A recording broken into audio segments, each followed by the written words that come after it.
महाराष्ट्र की सियासत में नए सियासी तजुर्बे के तहत वजूद में आई वंचित बहुजन अघाड़ी का जलसा आज नांदेड़ शहर में मुनक्किद हुआ। जलसे से खिताब करते हुए असदुद्दीन अवैसी ने सबको चौंका दिया। उन्होंने कहा कि कांग्रेस अगर प्रकाश अम्बेडकर के साथ बावखार तरीके से मुफाहमत करती है तो ऐसी सूरत में इमाम पीछे हटने के लिए तैयार है। प्रकाश अम्बेडकर ने असदुद्दीन अवैसी के कुर्बानी वाले जज्बे को काबिल सताइश करार दिया। रियासत महाराष्ट्र में बहुजन, ओबीसी और मुस्लिम समाज को इख्तिदार में हिस्सेदारी दिलाने के मकसद के तहत वजूद में आई बहुजन वंचित अघाड़ी का जलसे आम आज शहर नांदेड़ में मुनक्किद हुआ।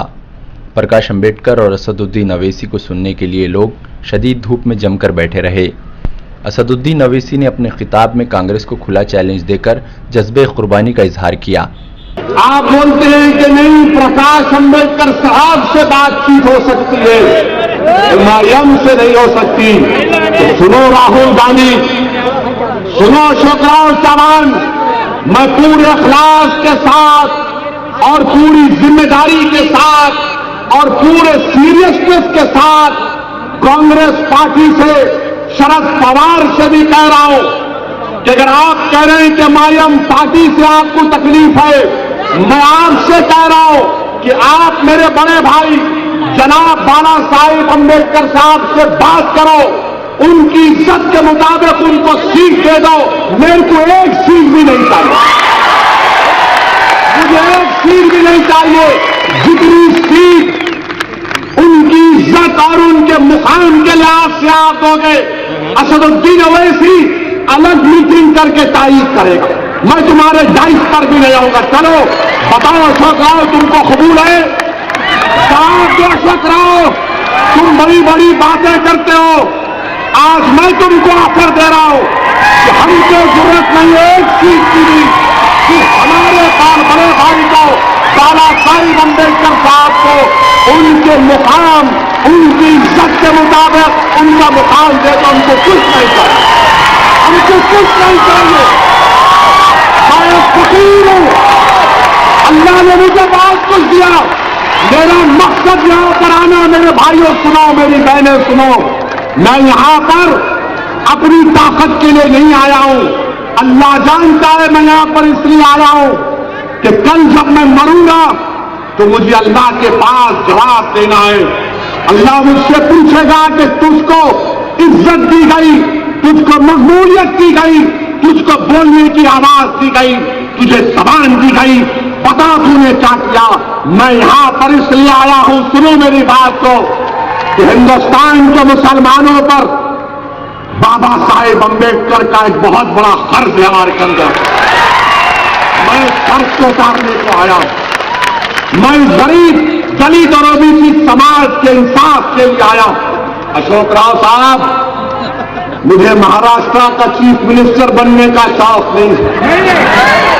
अशोकराव साहब, मुझे राहुल गांधी की तरह हिंदुस्तान का वजीर आजम बनने का ख्वाब नहीं देखता हूं। मेरी जिंदगी का मकसद एक ही है कि जब इस दुनिया से चला जाऊं तो लोग ये कहें कि हाँ, ये वो शख्स था जिसने गरीब, एससी, आदिवासी और बहुजन समाज के लिए काम किया, लड़ता रहा उनके साथ। प्रकाश अम्बेडकर ने असदुद्दीन अवैसी के जज्बे कुर्बानी की सताइश करते हुए कांग्रेस को नसीहत दी। बीजेपी आरएसची सत्ता केंद्रातून गेली पाहिजे,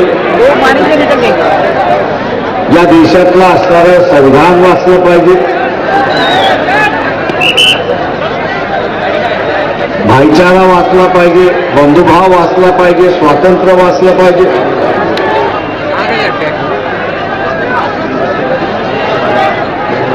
वंचित बहुजन आघाडीने त्यांच्याबरोबर असणाऱ्या ओबीसी साहेबांच्या एमआयएम बरोबर या ठिकाणी समझोता यांनी पाठिंबा दिला, आपल्या भूमिकेला दिला।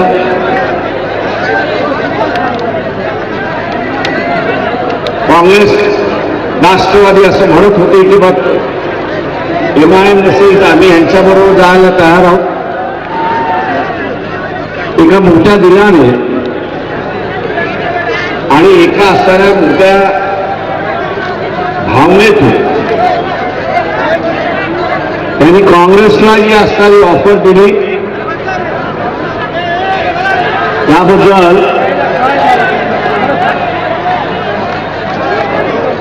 बॅरिस्टर वैश्विक साहेबांचा असताना मी आपल्या सगळ्यांच्या वतीने आभार मानतो, धन्यवाद मानतो. ही भूमिका घ्यायला सुद्धा फार मोठा कलेजा लागतो.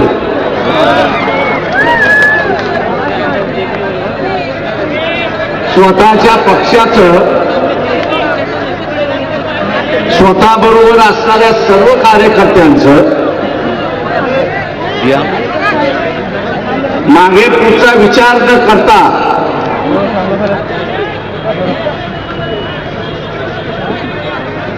जे आजच्या घडीला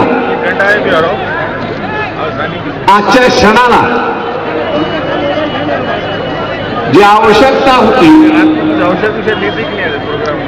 त्यांनी असणारं जे इंग्रजी म्हणतात स्टेट्समॅनशिप दाखवली. आपल्या पक्षाला आपल्या कार्यकर्त्यांना असणारं दुय्यम स्थान देऊन संविधान वाचलं पाहिजे आणि ते संविधान वाचवण्यासाठी त्यांनी असणारी स्टेट्समॅनशिप दाखवली. त्या स्टेट्समॅनशिपला आज मी सलाम करतो, कारण ही भूमिका फार कमी घेतात. उद्देश याला श्रेष्ठ मानून आपल्या स्वतःचं असणारं बलिदान देऊन, कार्यकर्त्यांचं असणारं बलिदान देऊन संविधान वाचलं पाहिजे म्हणून ही भूमिका काँग्रेस पक्षाने सुद्धा घेतली नाही हे आपण लक्षात घ्या.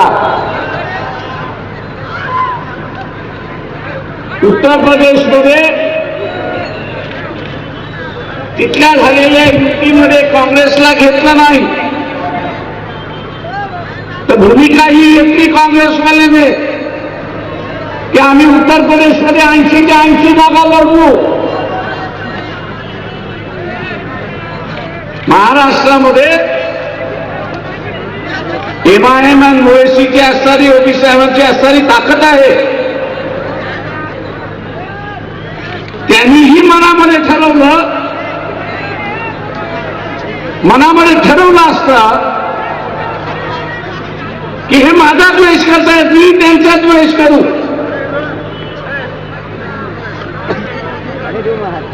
आणि महाराष्ट्रातल्या 48 जागा लोकसभेच्या जागा त्यांनी जर MIM मार्फत लढवल्या असत्या तर निश्चितपणे काँग्रेसचं पानिपत झालं असतं हे आपण लक्षात घ्या. असदुद्दीन अवैसी ने जज्बे कुर्बानी वाला बयान देकर गेंद कांग्रेस के पाले में डाल दी है. खुले तौर पर MIM की मुखालिफत करने वाली कांग्रेस असदुद्दीन अवैसी के बयान पर क्या रद्देअमल देती है, ये देखने में दिलचस्प होगा.